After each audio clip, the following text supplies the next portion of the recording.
और भगवान अष्टावक्र कहते हैं, विषय की वासनाओं को विष के समान त्याग कर दीजिए। विषय की वासनाओं को विष के समान त्याग कर दीजिए। विषय की वासनाओं को विष के समान त्याग करने का अर्थ है, जहाँ तुम्हारा शरीर है वहीं तुम्हारा मन हो, जहाँ तुम्हारा मन है वहीं तुम्हारा चित्त हो, जहाँ तुम्हारा चित्त है वहीं तुम्हारी आत्मा हो, और जहाँ तुम्हारी आत्मा होगी निश्चित रूप से वहाँ तुम मुक्ति को प्राप्त कर लोगे। यही साधना है, यही ध्यान है। शांत होकर के बैठिए और ध्यान करिए। ध्यान के साथ साथ नाम जप करिए। ध्यान के साथ साथ जब आप नाम जप करते हैं, भगवान की छवि का ध्यान करते हैं, सद्गुरु की छवि का ध्यान करते हैं, तब आप उस दिव्यता को धीरे धीरे धीरे धीरे प्राप्त करते हैं, उस दिव्यता को उपलब्ध होते हैं। ध्यान करना नहीं है, ध्यान में होना है। ध्यान में होना है। दर्पण के आगे, शीशे के आगे शांत होकर के अपनी श्वासों को साधिए। दोनों भवों के मध्य आज्ञा चक्र पर स्थित हो जाइए। कोई कामना नहीं, मैं इस समय मुक्त हूं, इस घड़ी में मैं मुक्त ही हूं, बस ये पक्का कर लीजिए और सभी वासनाओं को छोड़ दीजिए। भोजन करिए, लेकिन भोजन के पीछे की जो वासना है कि पेट भर गया फिर भी खाए जा रहे हैं, किस लिए टेस्टी लग रहा है, फिर बाद में हाय मरा इतना ज्यादा खा गया, अब गोली दो, इसे पचाना पड़ेगा। इतने सारे कपड़े भरे पड़े हैं, लेकिन फिर भी सड़े से कपड़े निकाल के पहने, किस लिए?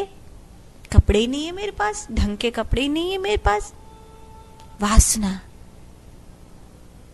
विषय की वासनाओं को विष के समान छोड़ दीजिए और क्षमा, दया, सरलता, संतोष और सत्य को अमृत के समान जानकर सेवन करिए। एक शब्द है धारण करिए, एक शब्द है सेवन करिए।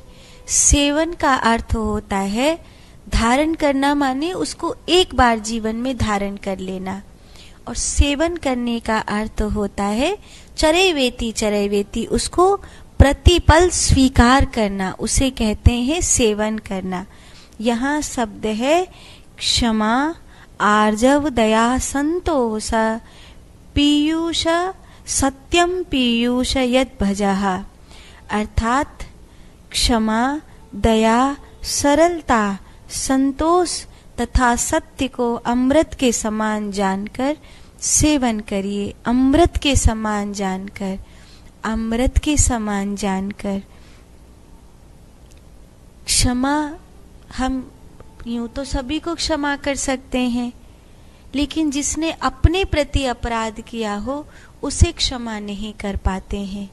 कई बार सास बहू को क्षमा नहीं कर पाती, बहू सास को क्षमा नहीं कर पाती, पति पत्नी को, पत्नी पति को क्षमा नहीं कर पाते, बहन भाइयों को, मित्रों को क्षमा नहीं कर पाते। कई बार हम अपने संबंधों को क्षमा नहीं कर पाते, दूसरे लोगों को फिर भी क्षमा कर देते हैं, लेकिन जिनसे हमारा जितना निकट का संबंध होता है उनको क्षमा करने में उतनी ही हम देर लगा देते हैं। लेकिन क्षमा किसको करना चाहिए? कई बार किसी ने बहुत जघन्य अपराध किया हो और यहाँ शब्द है क्षमा कर देना चाहिए, तो क्या उसे छोड़ देना चाहिए? नहीं, उसे फांसी पर लटकाना ही होगा, क्योंकि उसने वो अपराध किया है, वो दंडनीय है, तो उसे दंड देना ही होगा, उसे मारना ही होगा। तो यहाँ क्षमा करने का क्या अर्थ है, सबको क्षमा करने का क्या अर्थ है? ऐसे बाजार में कहते तो नहीं फिरेंगे, हमने तुमको क्षमा कर दिया, हमने तुमको क्षमा कर दिया, हमने तुमको क्षमा कर दिया, ऐसे तो नहीं होगा। यहाँ क्षमा करने का अर्थ है हृदय में किसी के भी प्रति किसी भी प्रकार की कोई नाराजगी नहीं, कोई नाराजगी नहीं। बाहर से हम क्षमा वाला बर्ताव दिखाएं या नहीं दिखाएं, पर भीतर से हमारे उसके प्रति क्षमा होनी चाहिए। बाहर से हम गुस्सा दिखा भी रहे हैं तो वो बाहर से गुस्सा दिखा रहे हैं, पर भीतर से हम उसके प्रति क्रोधपूर्ण नहीं है। क्योंकि अगर हम भीतर से किसी के प्रति क्रोधपूर्ण होते हैं तो हम स्वयं शांत नहीं हो पाते। और शांति, जहाँ संसार का अंत होता है वहीं व्यक्ति शांत होता है। जब तक संसार का अंत नहीं है तब तक कोई शांत नहीं हो सकता। शांत होने के लिए संसार का अंत होना बहुत जरूरी है। तो क्या आप सारी दुनिया को मार डालोगे? आप सारी दुनिया को मार दीजिए, फिर आप शांत हो जाएंगे? नहीं, पर आप सारी दुनिया को क्षमा कर देंगे तो आप शांत हो जाएंगे। जब आप स्वयं के संसार को मार देंगे तो आप शांत हो जाएंगे, आप शांत हो जाएंगे। कई बार हमारा अहंकार हमें शांत नहीं होने देता, हमें क्षमा नहीं करने देता।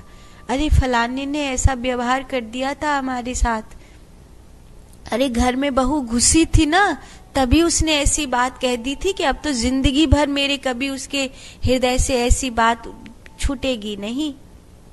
जिंदगी भर एक ही बात को पकड़ के बैठे रहोगे, उसने ये कह दिया, उसने वो कर दिया। अब कुछ चीजों को छोड़ भी दो ना, मरने के बाद तो छोड़नी है, तो जीते जी छोड़ दीजिए। क्षमा को सेवन करिए, दया करिए।